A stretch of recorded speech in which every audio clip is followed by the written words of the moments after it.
UV レジンネイルとお揃いファスナーチャーム。皆さんこんにちは、パルチャンネルです。今回は以前の動画で紹介したこちらのネイルとお揃いのファスナーチャームを作ってみました。それぞれ形が違うタイプのもので、透明感のあるピンクの上にゴールドの細い糸のようなヤーンとシェルの繊細な輝き、そして鉱石のようなゴールドのパーツを組み合わせたとっても可愛らしいファスナーチャームが出来上がりました。今回使用するのはこちらセリアさんのパーツ、雫型、オーバル型、丸型と、こちらはキャンドゥさんのネイルパーツで、このネイルに使用しているすべてセットになった便利なパーツたちです。それでは早速開けて作っていきたいと思います。シリコンマットの上に、こちらのカラー枠を並べてしっかりと押さえておきます。はい、準備ができました。そしたら上からレジン液はじめの第1層目を流していきます。こちらは、いっぺんにいきたいと思います。流したらスティックなどを使ってしっかりと端の方まで伸ばしていきます。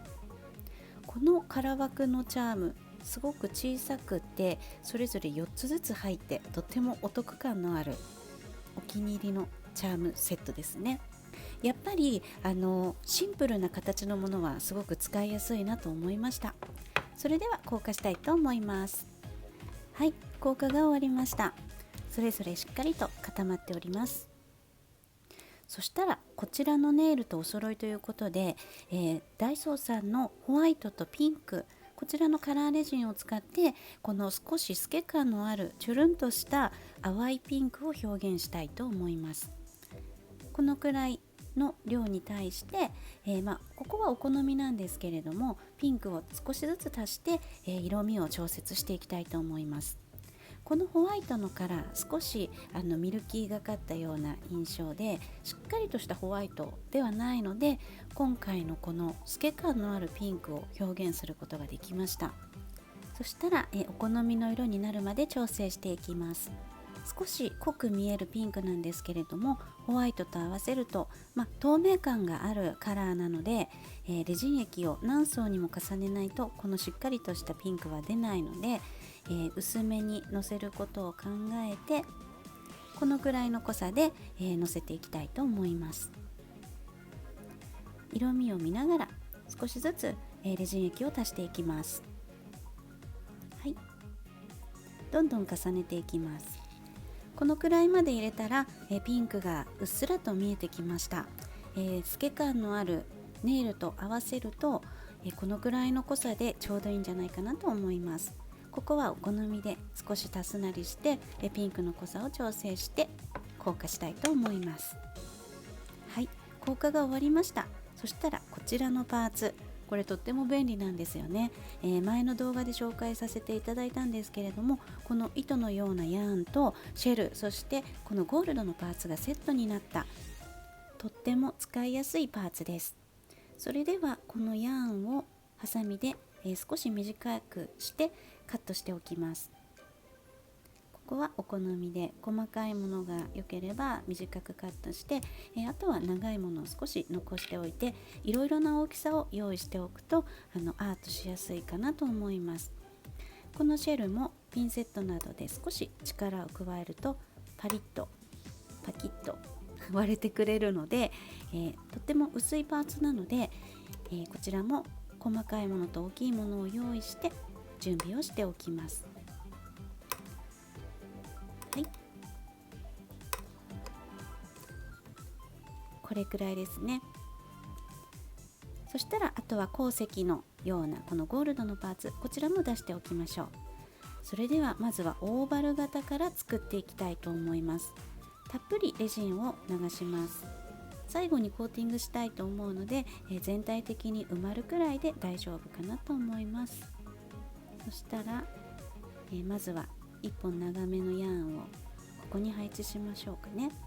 そして、こことここに、それからここにもゴールドの線を入れていきたいと思います。ちちょっと微調整して、自分の好きなバランスを決めたいと思います。そしたらその上からシェルのパーツを落としていきます。まずは大きめのものから。このオーバル型はネイルの形に似ているので、大きいものを真ん中にして周りに小さいものを少し散らして、本当にお揃いという感じに作ってみました。そしたら、このシェルとヤーンの間ぐらいですかね、少し中央に寄せながら、配置をしていきたいと思います。散らす感じで乗せすぎないくらいがいいんじゃないかなと思いました。それでは硬化したいと思います。はい、硬化が終わりました。こういったデザインで仕上がりました。スペースが残っていた方がこのアートはいいんじゃないかなと思います。それでは雫型いきたいと思います。こちらにもレジン液を流したら、まずは、このヤーンから、この雫型は左下の方にパーツを集中させて、少しグラデーションのような形にしていこうかなと思います。まず最初にヤーンを配置していきます。こちらの雫型は集中させるので、ヤーンをゴールドをたくさん見せたいなと思ったので、少し密集した感じでつけようかなと思います。いっぱい重ねて、上からシェルをちょんちょんちょんと散らしていきました。この辺りにも乗せたいと思います。